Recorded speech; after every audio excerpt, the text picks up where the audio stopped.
Gopijana Vallabha Girivaradari Jaya Girivaradari Yashodanandanam Raja Janaranjanam Yashodanandanam Raja Janaranjanam Jamunatira Vanachari Jamunatira Vanachari Jaya Radha Madhava Kunja Bihari Jaya Radha Madhava Kunja Bihari Gopijana Vallabha Girivaradari Jaya Guna Vallabha Girivaradha Yashodanandanam Prajajanaranjanam Yashodanandanam Prajajanaranjanam Jamunatira Vanachari Jamunatira Vanachari Jaya Prabhupada Jaya Prabhupada Jaya Prabhupada Srila Prabhupada Jaya Prabhupada Jaya Prabhupada Prabhupada, Srila Prabhupada. Srila Prabhupada ki.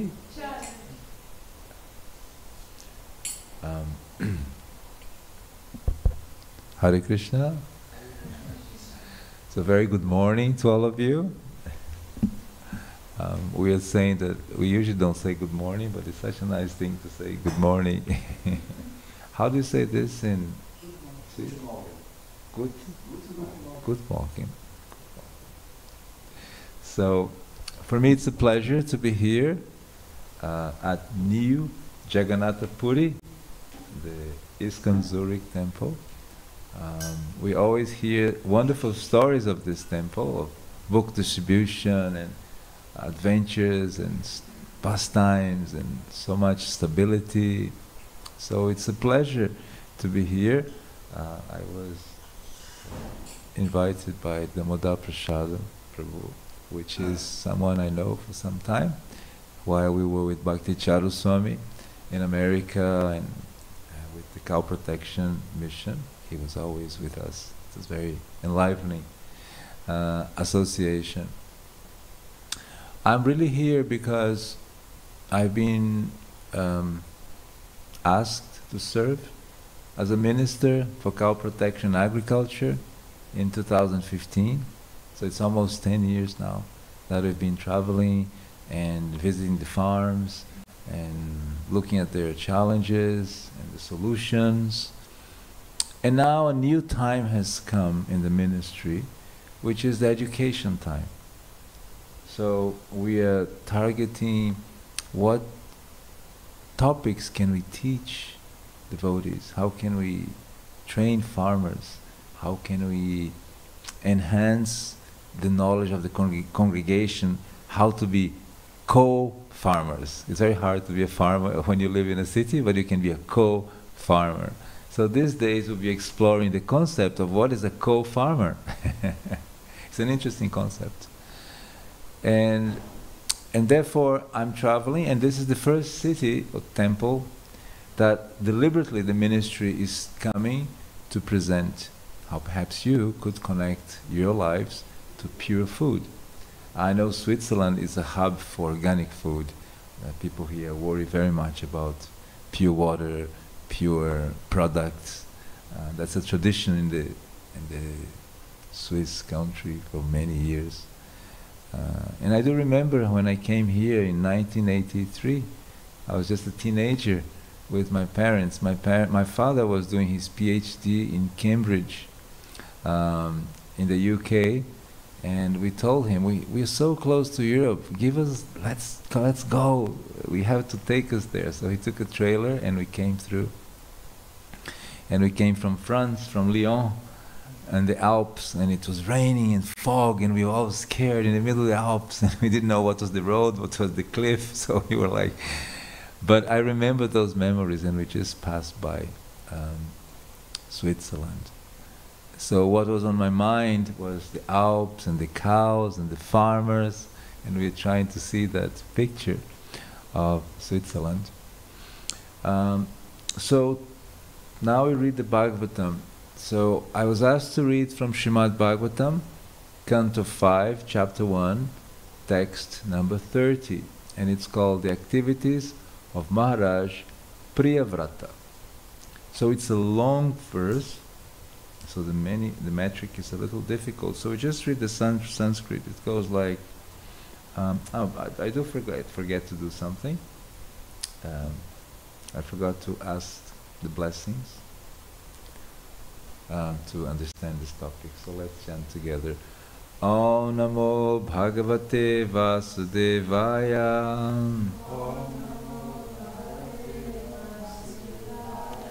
Om Namo Bhagavate Vasudevaya.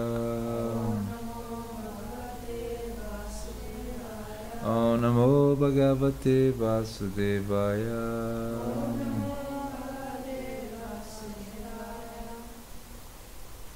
So the text goes like this.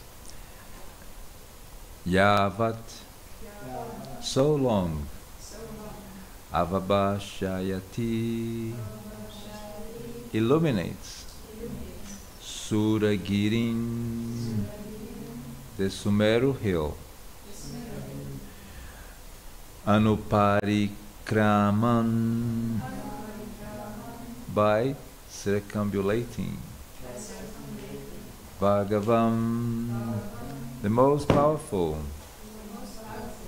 Aditya, sun god, Vasudhatalam, the lower planetary system, Ardena, by half, Eva, certainly, Pratapati, makes dazzling, Adena, by half, Avachadayati, covers with darkness. Tada, at that time, he certainly, Bhagavat Upasana, by worshipping the Supreme Personality of Godhead. Upachita, by satisfying him perfectly. Ati Purusha, superhuman. Prabhava, influence. Tat, that. Anabhinam, done. Anabhinandan, without appreciating. Samajavena, by equally powerful, Ratena, on a chariot, Jyotimayena, dazzling, Rajani, night, Api, also, Dinam, day, Karishyami, I shall make it, Iti, thus, Saptakrit, 7 times, Vastaranin, exactly following the orbit of the sun. Anupariakramat, circumambulated. Dvityaha, second. Eva, like. Patangaha, sun. So the translation goes like this.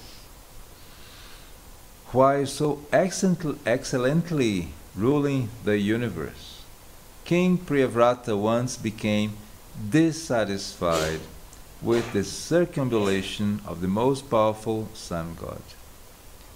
Encircling Sumeru hill on his chariot, the sun god illuminates all the surrounding planetary systems. However, when the sun is on the northern side of the hill, the south receives less light, and when the sun is on the south, the north receives less.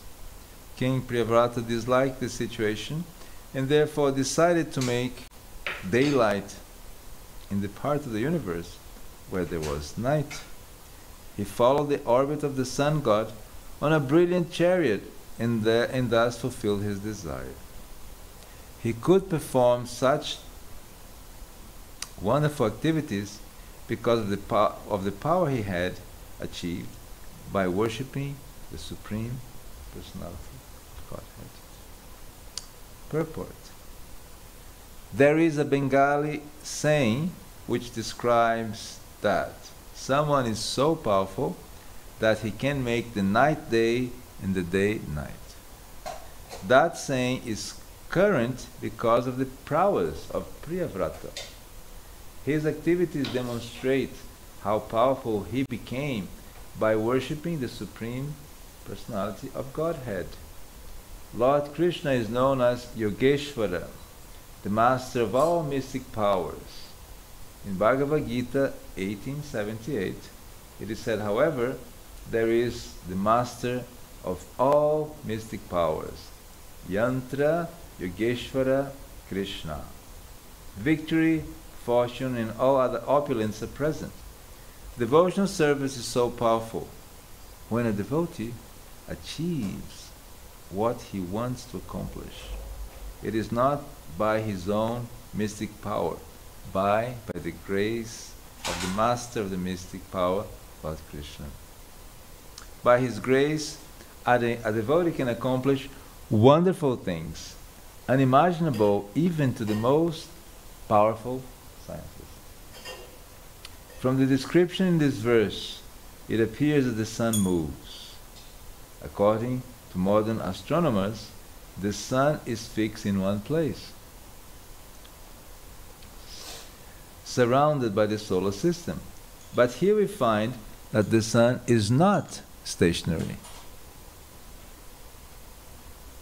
It is rotating in a prescribed orbit.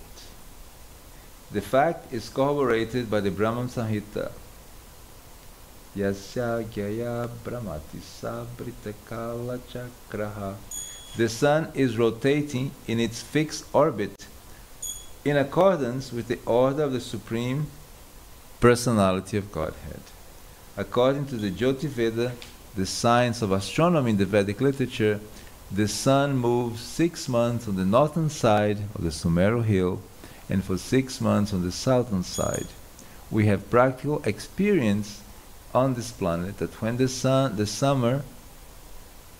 is summer in the north, there is winter in the south, and vice versa. Modern materialistic science sometimes presents themselves as knowing all the ingredients of the sun. yet they are unable to offer a second son like Maharaj Priyavratas. Although Maharaj Priyavrata devised a very powerful chariot as brilliant as the sun, he had no desire to compete with the sun god. For Vaishnava never wants to supersede another Vaishnava. His purpose was to give abundant benefits in material existence. Srila Vishwanath Chakravarti Thakur remarks that in the month of April and May, the rays of Maharaj Priyavrata's brilliant sun were as pleasing as the rays of the moon. And in October and November, both morning and evening, that sun provided more warmth than the sunshine. In short, Maharaj Priyavrata was extremely powerful, and his actions extended his power in all directions. Srila Prabhupada ki jai. Om Jnanatimirandasya Jnanam Janam Shalakaya Chakshur Anmilitan Yena Tasmae Shri Gurave Namaha. Vanchakalpatarubhyascha Kripasindhubhyaya Patitanam Pavanebhyo Vaishnavebhyo Namo Namaha.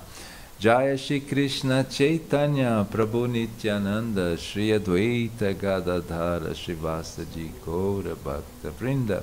Hare Krishna Krishna Krishna Hare Hare, Hare Rama Rama Rama Hare Hare.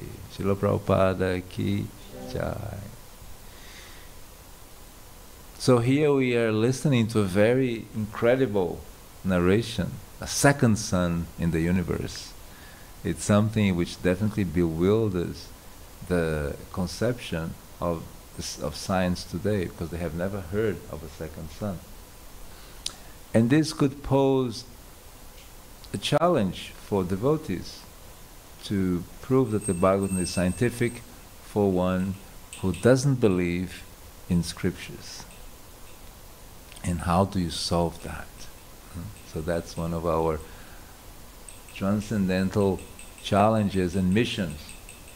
And that's why Srila Prabhupada desired to establish the temple of the Vedic planetarium, because he wanted to show to the scientific world that there is a theory, a cosmology, and it's much superior than the current cosmology, because the current cosmology doesn't have all the parts. It's not that they're wrong, but they don't have the full picture. They understand partially what's happening. For example, in this verse, it's mentioned that, Prabhupada mentions that the sun has an orbit of its own. So they can, the current paradigm is that the sun is fixed and everything rotates around the sun. That's correct. But also, the sun has its own orbit. So it's like everything is rotating around the sun and the sun is rotating its own orbit. So, but they don't have the full picture. So they can only say that the sun is stationary and everything else is circulating. But when you add the bigger picture, then you see, oh, now they don't understand this part. So this is interesting, because many times as Vaishnavas, we tend to reject the scientific world because they don't have the full picture. But actually, it should be an additive philosophy. We should be adding to them, saying, look, contemplate from this angle, until they can understand. Because actually the Srimad Bhagavatam is made like this. The same topic, have you noticed that the same topic repeats? For example, you are not this body. Have you heard this before? Yes? No? Never heard? A couple of times. Oh, okay. We hear like every page, right? In the Bhagavad Gita, Prabhupada is saying you're not the body. And the reason is because we can listen to that, but to realize that is a much more different subject. We understand that very clearly when, for example, in this Gaura Purnima festival, I was in Sri Mayapur Dham, and His Holiness Japataka Swami Maharaj was there. And by observing his activities, you understand that he understood completely. Not understood, but he's teaching the world that he's not the body. His intelligence, his memory is fixed, even though in terms of bodily condition, someone could say this person could not function, but he functions. So how do you explain that? It's that mystical potency keeping him shining, transcendental knowledge. So, like that, when the devotees, they start to have a broader vision how to include different aspects into our understanding, we can tell them the full picture. Because if we reject them at first, they feel rejected, and it's like us and them. You're religious, you don't know science, we know science, we know the facts. But actually they don't know the full facts. But we do. But it must be presented in a way that they can understand that. Now, very interestingly too, this verse points that there's a design in the universe. Why does the sun have to rotate? Who thought about that? So there's a design. Who designed the orbit of the sun? Someone thought about that.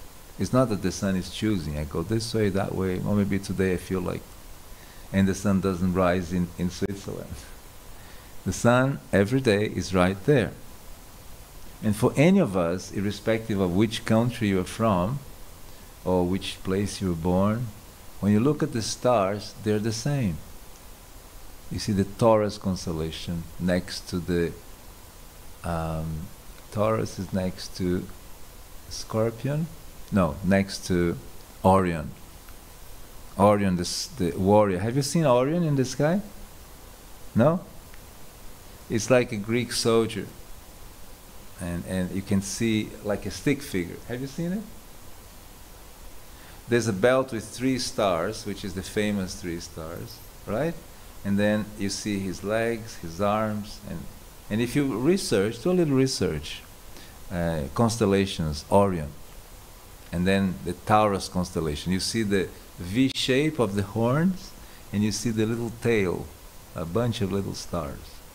So wherever you are, whatever age you are, they're the same. So, yes. So for us, we can even realize, oh, I have changed so much. I'm not that little baby I used to be in Belarus. I've grown into a strong man. Now I distribute books. Yes? But when I look at Orion, he's the same. And when you become a guru, sannyasi, preacher, then you look at Orion, he's the same. And when you're in Vrindavan, in your last moments, looking at the Lord and saying, Lord, it's time to leave this world, Orion is in the same place. So we already have a reference that won't change, even though our bodies is changing. So by observing the stars and how nature works, how the universe is disposed, we learn so much about ourselves. We realize what we're here for. Prabhupada actually says, if you understand yourself, your body, you can understand the whole universe. Just like he would say, if you take 1 grain of rice from the pot, you understand what's the situation of the rice pot. If it's cooked, if it's not cooked. So like that, we have a whole research unit right in our control. It's ourselves. You can understand who you are. You can understand how the universe is. And by understanding that relationship between us and the Supreme, we can be self-realized and fulfill the goal of life. Because the goal of Srimad Bhagavatam, as I was saying, is to give you different angles just to convince us of one thing. Confirm. There's a little zoom, zoom. And what is that thing? He passes. What is that thing? You're not this body. That's part of it. Your spirit soul. You're getting closer. But there's a prayojana there. You're servant of Krishna. Okay, you're getting very, very much. Krishna is Supreme Controller. He's source of everything. Yes, you have 2/3 of the answer. I am Spirit Soul, Krishna is Supreme Personality of Godhead. We're still talking about this part. Yes, you're the servant of Krishna, correct. But there is a third part to this. What's the third part? I know Krishna, I know myself, what's missing? Yes, and Bhakti is the relationship.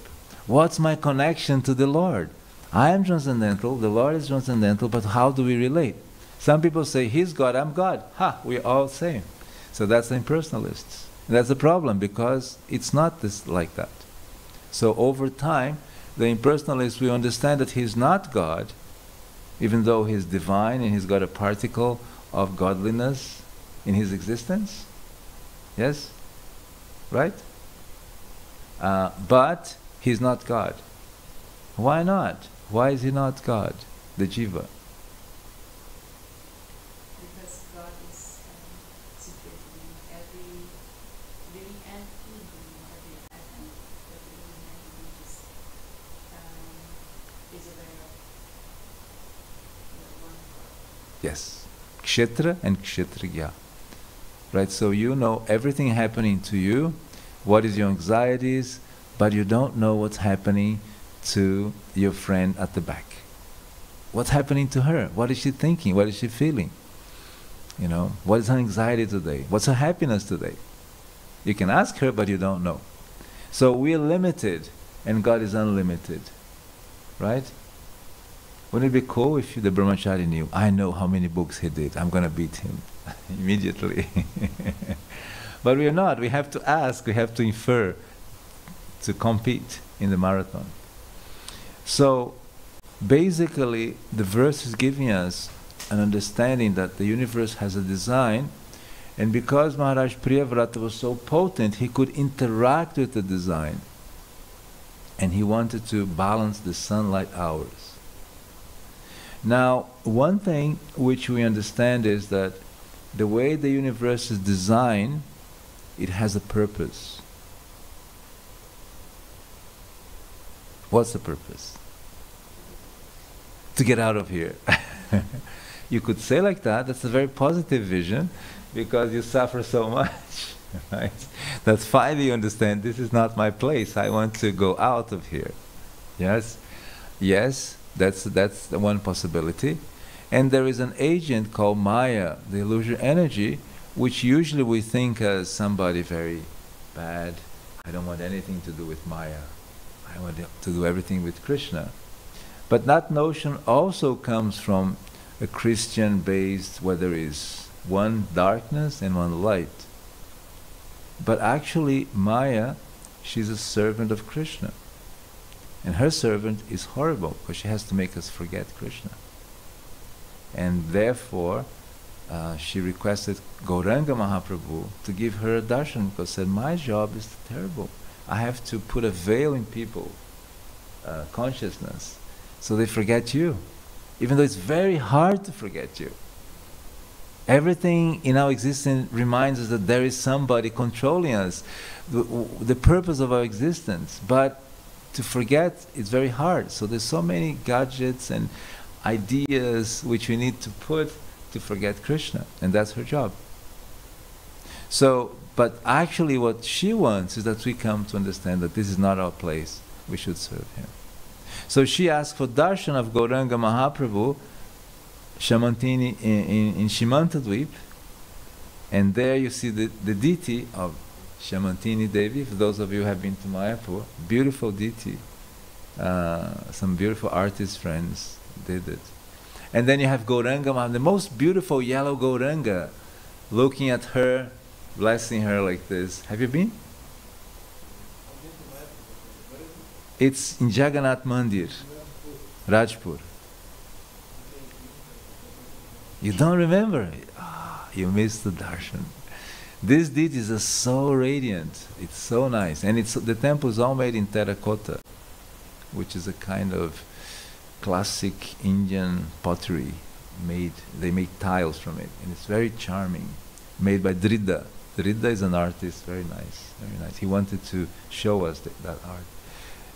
So we as jivas, we need to understand that purpose.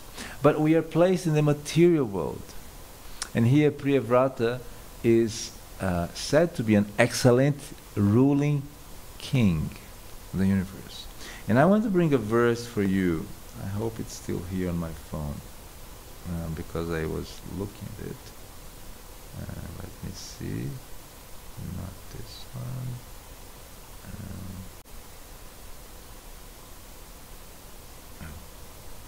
I wonder if I'll have internet here. Does the internet work here? It does? Okay, so let's go. Just bear with me for a little moment, and I'm going to go to, yes, it works here. We are traveling now to the first canto. We are going from Priyavrata to King Yudhishthira. Okay? You know King Yudhishthira? What do you know about him? He's one of the Pandavas. Yes. Huh? He's the oldest, he's the king, he's the emperor, okay? What else do you know about? He's the best, yes. Huh? He's an incarnation of Yamaraj, so he's Dharma, so everything must be extremely righteous for him. Anything else you know about King Yudhishthira? He's very intelligent, yes. What else do you know about him?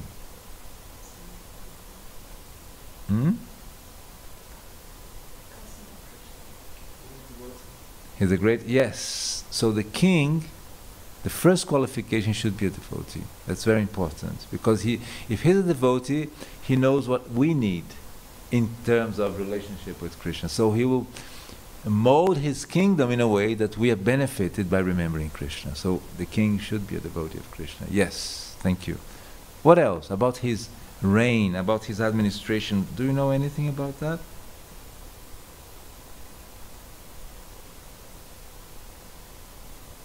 So let's read. We are looking at Canto 1, the verse is number 10, and the chapter is number 10, and the verse number 4. Now, just to contextualize, Krishna has come to here because many opposing parties are threatening him. So he comes, he puts order in the house, and now he's going back to Dwarka. Okay? So it's a description of his reign. During the reign of Maharaj Yudhishthira, the clouds showered all water that people needed, and the earth produced all the necessity of men in profusion. Due to its fatty, milky bag and cheerful attitude, the cow used to moisten the grazing grounds with milk. I just picture this image. Huh? And what is Prabhupada saying in the purport? It's kind of a long purport, but I'm going to read little parts of it to enlighten our discussion. The basic principle of economic development is centered on land and cows. Look at that. For Switzerland, that's such an important statement. Because when you thought of Switzerland, what was the first image of Switzerland? Cows and land and mountains, right? And this, if you analyze the history, we are discussing, we have a very great scholar in your congregation, he was telling me things. The history of this place, Switzerland was known by a stable community which was always agrarian and very prosperous in that sense. But a prosperity which was stable and very modest and very sober, with focus on the quality of things. For example, if you had a Swiss watch, oh, that was like the top. Or a Swiss penknife was like, even today you have all these advertisements. Because the value was quality. Now, if you analyze at a certain point, the Swiss became the bankers of the world. And now they became extremely opulent, extremely stable. So Prabhupada is saying the basic principle is the land and the cows. So if you focus on that, what people look for today as money, opulence, comes automatically if you progress in that line. we think that money comes from industry. So let's make a small survey. What is your name, Mataji? Anadi Gaurangi. Anadi Gaurangi Mataji. What gives more money? Cow dung or cars? Cars. That's definitely what anybody would say. Because cars, how much does a BMW cost? Oh my God, how much does some cow dung cost? Oh, nothing, right? But if you analyze, only in India, in the margins of river Ganges, there lives about 600 million people. And if these people use every day 50 cents worth of cow dung, it's a $300 million day business. Day. So it's a huge business. It's not as small as we think. When you multiply that by the world, fertilizer, housing, it was a huge wealth which came from cow dung. Fertilization was a big one. So when we forget that relationship between the cows and nature, the land and nature, then we go to the industry. But if you analyze what the industry has caused to the planet, like your father, what's his name? Andis? Okay, Andis. So Mr. Andis, he received the planet from your grandfather. What's his name? Andres. So Andres gave the planet to Andis, which gave the planet to Anadi Gaurangi. So Andres, the grandfather, had a very pure planet. Your father received less pure, more pollution. And you receive with much more pollution. And if one day you marry and have children, do you have children? No. So if one day that happens by Krishna's mercy, you will give the planet to your children more polluted than you receive from your parents. So that the youth, they have realized that they have been cheated. Because a parent usually takes you from one place and puts you in another place. For example, many of us came from a farmer's background. But our parents, grandparents thought, no, better you study, take a job, have a better living than me. So we moved from the farm to the cities, right? My father, for example, he was a farmer. We were a farmer for 4 generations, and his grandmother, he's a smart guy, let him study. And he did, and he ended up in Cambridge as a PhD, and he went to India for his PhD. That's how I got to know India. And then we went back to Brazil. So that was the movement, from the farm to the colleges, to the university, to the cities, to the industry. But you received the planet more polluted than your father did. And your father received more polluted than your grandfather did. And today, to survive, you need to work so much more than your father did. In my father's time, to have a simple graduation was enough to live. You had a decent job. Now today, if you have a PhD, it's not enough. You have to have 2 PhDs and 2 masters and this and that. You have to keep studying, qualifying, because there's so much competition, there's so much living is so expensive, isn't it? So the youth is feeling they have been cheated by the previous generation because they have not given better condition, even though the promise is cars, remote controls will make your life easier.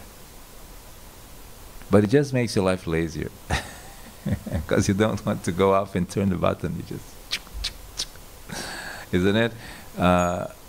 Yeah, so this idea that machines will change our lives for better is an idea which is not exactly like that.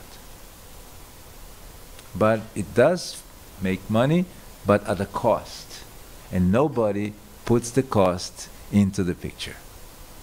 So if you were to calculate how much a car pollutes, how much it pollutes to drill the planet, take the oil, make the tires, make the plastic, make the car, make the motor, run the engine, you'd say, this is ridiculous. The amount it costs is so high related to the price, it will have to cost like 50 times more to pay for all the costs, environmental costs. It is confirmed. But because it's not put in the equation, it seems that it's a good business. You understand? So that's what's happening today with the planet. And tomorrow, we're going to have some slides to show what's the consequences and why we as a congregation need to get ready. And Switzerland is a great place to start, because you have great water, you have great bankers, you have great land, great cows, and agriculture is not so far away from you. So it's something that you can connect to organic farmers, you can create a movement around the temple. It's a new direction to look at. You're already looking at so many incredible directions, but you can add this one. And this one is a promising one for the future. So that's one of my inspirations to be here with you, is to investigate what can be done. What courses can we do with the congregation? What kind of activity can we do with devotees who already are farming on their houses, on their farms? How can we interconnect that to the congregation? Just imagine if on a Sunday there was a little organic fair on your front garden, and your neighbors came to buy vegetables. What a chance to meet Krishna. Because they buy a vegetable, and next there's a burfi. So what's this? Oh, it's the milk sweet. Very nice. Oh, yeah, why not? So boom, they connected to Krishna. Or a very fresh baked bread. You know, then they wanted it, then it's prasadam. So this creates roots with your neighborhood. You start to feel that the neighborhood is connected to you, and you're connected to them. So ideas to think about. Going back to Maharaj Yudhisthira, so we just read the first line. He said, the necessities of human society are food grains, fruits, milk, minerals, clothing, wood, etc. One requires all these items to fulfill the material needs of the body. And the purport is beautiful. Maybe tomorrow we'll continue, but I'll just stop at this point and we can interact. So Prabhupada is saying that the real necessity is food, shelter, wood, grains, milk, jewels, and wood to heat yourself in the cold winter, to build your houses. Yeah? But today, if you make a little survey on the street, people say, oh, my necessity is the Wi-Fi, or education for my child, security. And he'll make such a list that you think, oh my God, to fulfill this list I have to have so much Lakshmi to be here. If you just food, it seems to be one very small item. But actually, if there's a war, like there was a war in Ukraine, I was talking to this very young man yesterday. He picked me up. He was telling about his home in Donetsk, and it became very dangerous, so he's here with you. And he was describing to me how he had to detach from the concept that his home was there, because it reminded him that at one point we will leave this world. So it made him thinking, yes.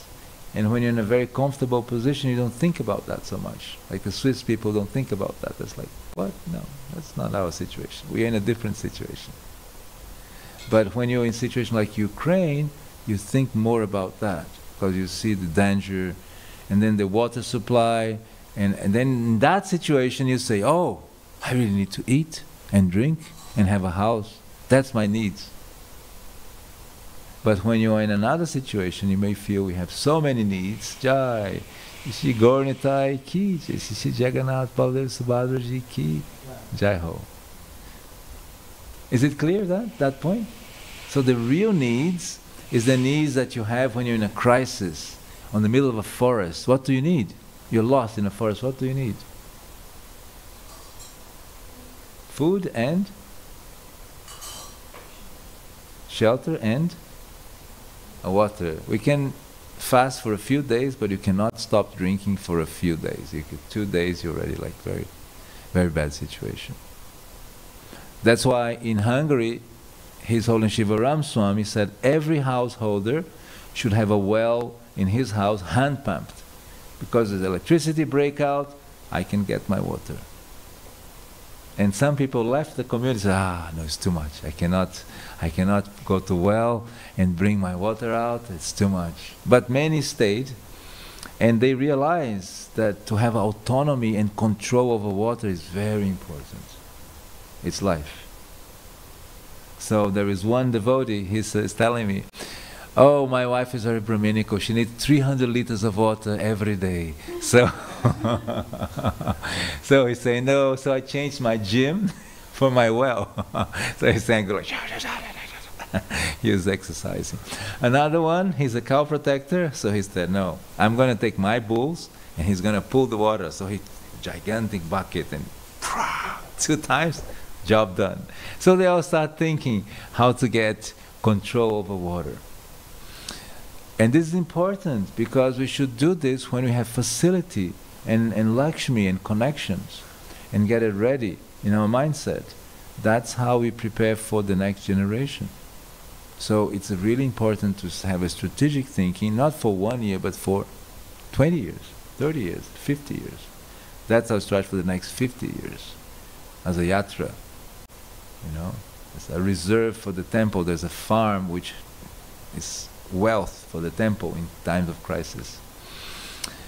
I know you had a farm. The farmer is my good friend Vishwatma Dev Prabhu. He's a good friend in Mayapur, and we discussed a lot. We can talk more about him. But I would like to open to questions. I'm advised that we finish at 8:30 sharp. So we have about 7 minutes, 8 minutes for interactions, questions, corrections, enlightenments, etc. Any questions?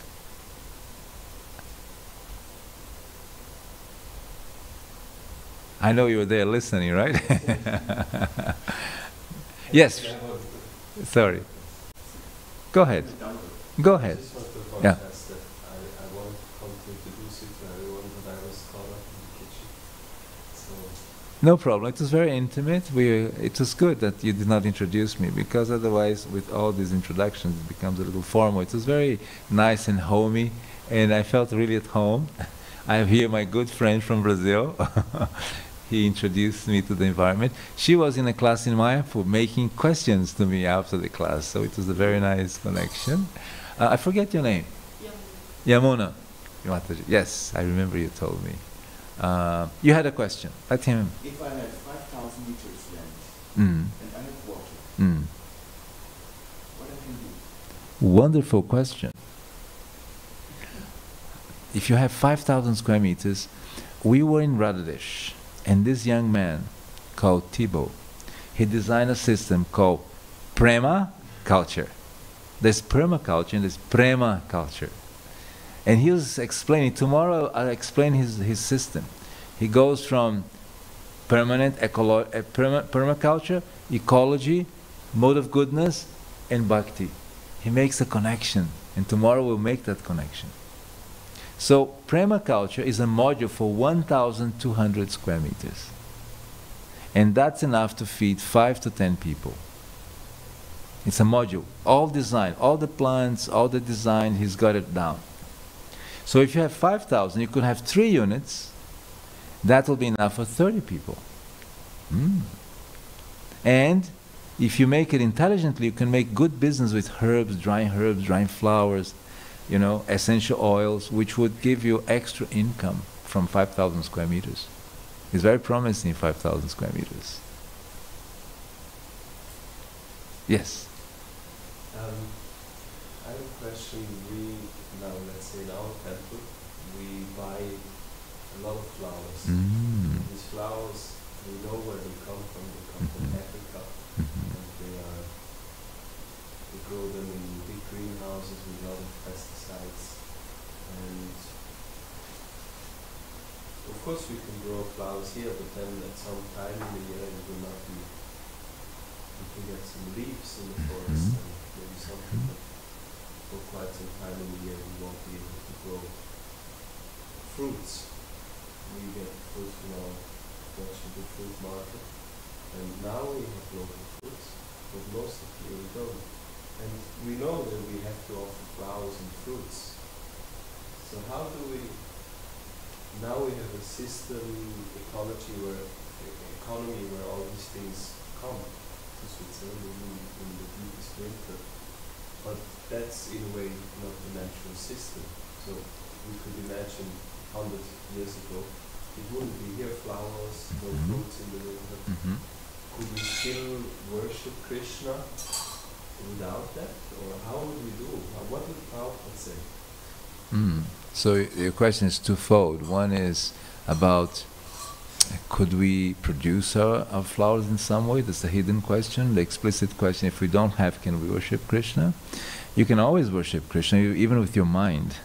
The mind is one of, you can install the deity in your mind, you can worship the deity. There's a brahmachari devotee worshiping Lord Chaitanya, and when he stopped, Chaitanya Mahaprabhu stopped, because he accepted his worship. Another one was cooking milk, and by putting his finger, he burned his finger, and Krishna laughed. Ha! He burned his finger on a Manasa Puja. So, Krishna accepts that worship. The point here is, what is the goal of worshipping the Lordships? Developing love. To please them. So we love them and they love us. We love, and Radhanath Swami said, the goal of life is to love and to be loved by the Lord. And let's say you're offering a flower which has poison. That becomes a conditional love, like, oh, Krishna accept this flower, but it's a little poison, don't mind. So it's something we don't usually think about because it's out of our mind. We just accept it. That's the way to produce flowers. You need the poisons. So that's a question we don't discuss about it. But there is a system to produce flowers without poison. There are organic flowers, more expensive, I'm sure. Especially if they come from, like all these orchids and all this. But you could grow them naturally. In 1,200 square meters, maybe you could almost be self-sufficient or more for all the deities with some definite species. Like Holland produces flowers for the whole world. And they also have a winter. So they have greenhouses, have systems, which kind of balances that. And then when you have the sun in the summer, you have outdoors. That's one system. He's got 5,000 square meters. Yamuna Mataji, do you live here? Your parents live in Switzerland? Do they have a garden? Yes. There's one garden there. It's actually quite big. I was just calling my sister because there's so much just grass, and also like the trees that we could make garden.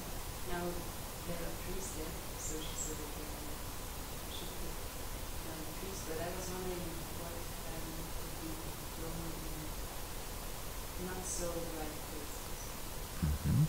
So that's excellent. If you have trees, it's excellent. It's not bad at all. Because the trees are a source of fertilizers. And I'll try to explain to you tomorrow how that happens. It's a miracle of life. That trunk of the tree is all the ingredients condensed and kept together. So when you put the log on the earth, all that nutrition slowly, as it's needed, is released. It's perfect. So, 1, 2. Who is from Switzerland here, lives here? You have a house? You have a garden? 2 gardens, Damodar. Already, it's manifesting. You live here? In the temple? Your parents live around? No, in another country. Okay. You have friends here? They have gardens? Not really. At the back? Switzerland? Germany. Both of you from Germany. Yeah, Leipzig. I'm going there after this. I'm going to see Robert Kuhn and his family.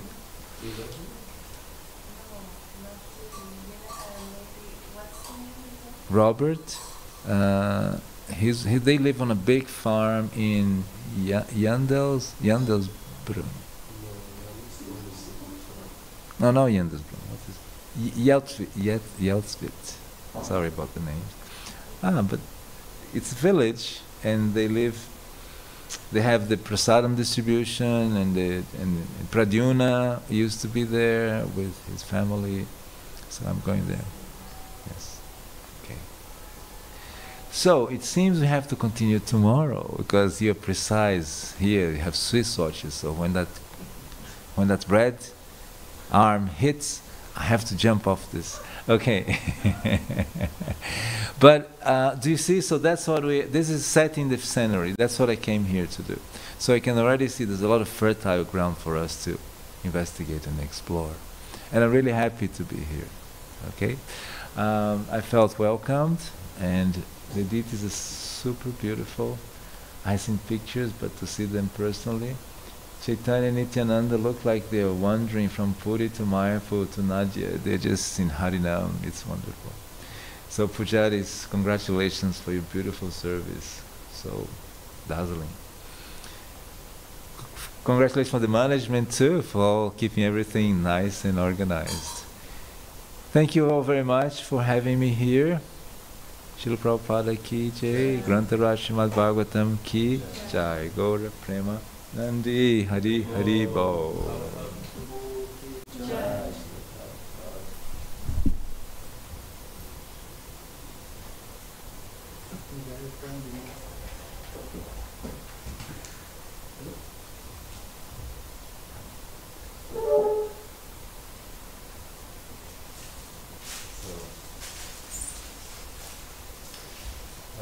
Dear devotees, those who want to go to the farm, we're leaving at 9:30, so please be ready. We'll be leaving sharp. Brazilian time. I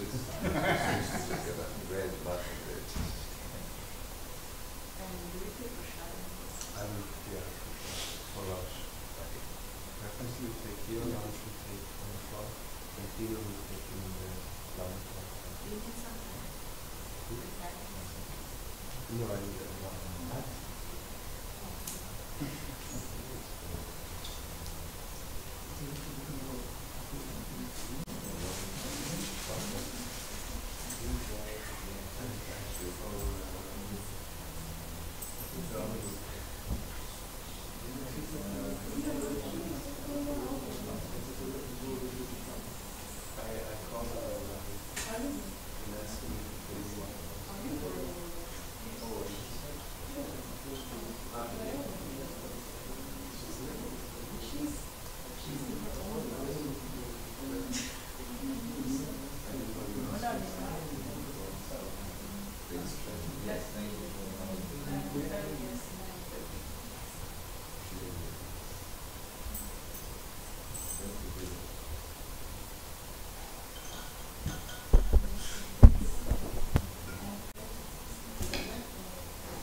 So blöd, hast du?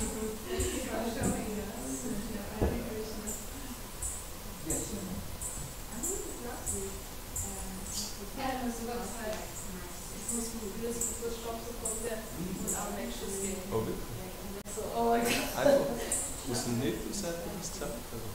Nein, ich fange heute an. Ich habe schon gelesen, was es so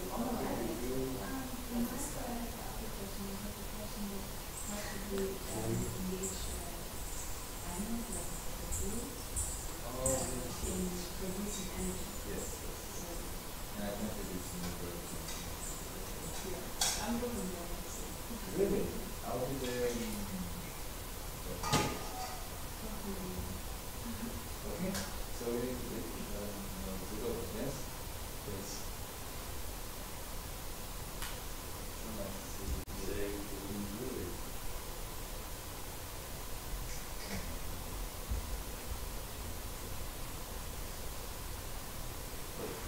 My question is, you know, what's the, like this flowers, and not only the pests, but the people who, yeah, they are like slaves. Well, not really. I know you follow up.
Is it?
Yes,